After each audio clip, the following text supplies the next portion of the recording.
So then we're also going to talk about the uses of the mirror. There are 4 main uses of the mirror, and those are important to remember. You're going to see that again on Mirror and Explorer PE, but then also on the OSCE. So it's worth understanding and knowing what they are, and also being able to demonstrate them. I'm going to show you in here on the Typodot, but I want to make sure that when you come back in, somebody shows you this in the dental clinic and in the unit as well, whenever we're using that more high-powered light. So I'm going to talk through what I'm doing so that you've at least seen it, but then I'm going to have somebody show you so that you're seeing what it truly does do when you come in. So let me move this a minute.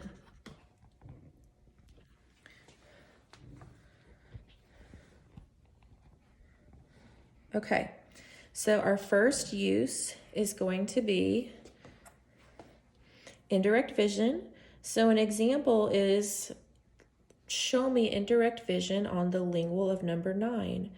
So first of all, we need to know what number 9 is. We need to know that lingual is on the inside or the tongue side.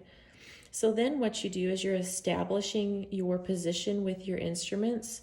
We have a sequence we always use for establishing our position. It's our building block position. So you start with me.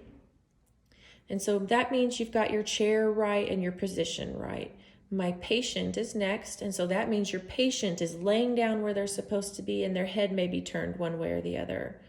My equipment is meaning you've got the instruments that you need in your hands, and then you set up your non-dominant hand. So your non-dominant hand is going to be your mirror hand, and so we're going to always use a fulcrum with this one too. So I'm going to place my fulcrum kind of over in the premolar area and then put my mirror into the mouth. So I've got a stable spot to be working from. I'm not banging the mirror back and forth. I've got control with it. So then the next thing is going to be your dominant hand. So we're going to take a fulcrum about in the same area and you're going to reach back. So while you're looking in that mirror, you're going to practice using your fulcrum on that explorer hand and tapping number 9 and looking at it that way.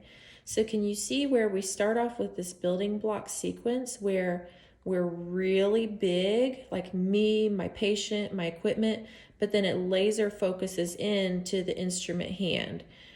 So it's in that way in order so that you've got yourself set up to where you're totally safe before you start using an instrument that's got a sharp end. And then as far as instruments go, when you're looking at an instrument, let's see, I'll switch to this one. We've got 3 parts of instrument design. We've got the handle, we've got the shank, and then we've got the working end. So then, with our next uses of the mirror, we've done indirect vision. The next is going to be retraction. And so that is as simple as just pulling to the side. What I do want to caution is that you stay in this soft, stretchy part of the cheek and don't pull up really hard to where you're sitting on this alveolar bone up here or down really far. You want it out and up. The next one is going to be indirect illumination. And this one will be a little bit tricky to show in here, and that's why I want you to see this in the clinic as well. Let's see. So what you do, I'm going to describe it. You would use your mirror on your non-dominant hand. You would use your fulcrum finger. And what you're going to do is catch the light. I think of this one like a little flashlight. So right now, on the lingual of 14 is where I'm bouncing the light above me, and I'm using it like a flashlight right there to shine extra light on that area.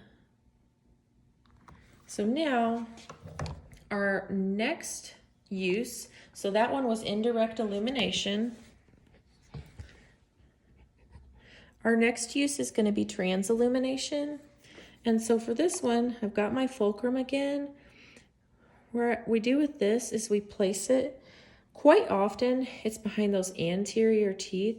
Transillumination means we're shining the light through the teeth. So you place it back there and you catch the light just like you did for indirect illumination, but then you shine it through the teeth. And so what we're looking for are any shadows or halos, decay or suspicious areas in between those teeth. I do want to give a warning when you're using the Typodont as opposed to a natural mouth or natural teeth. This isn't going to shine through these quite the way it's going to on a real person. There are more things you'll be able to see when it's a real person. But what I'm going to want you to practice is the fulcrum and catching that light and shining it through here.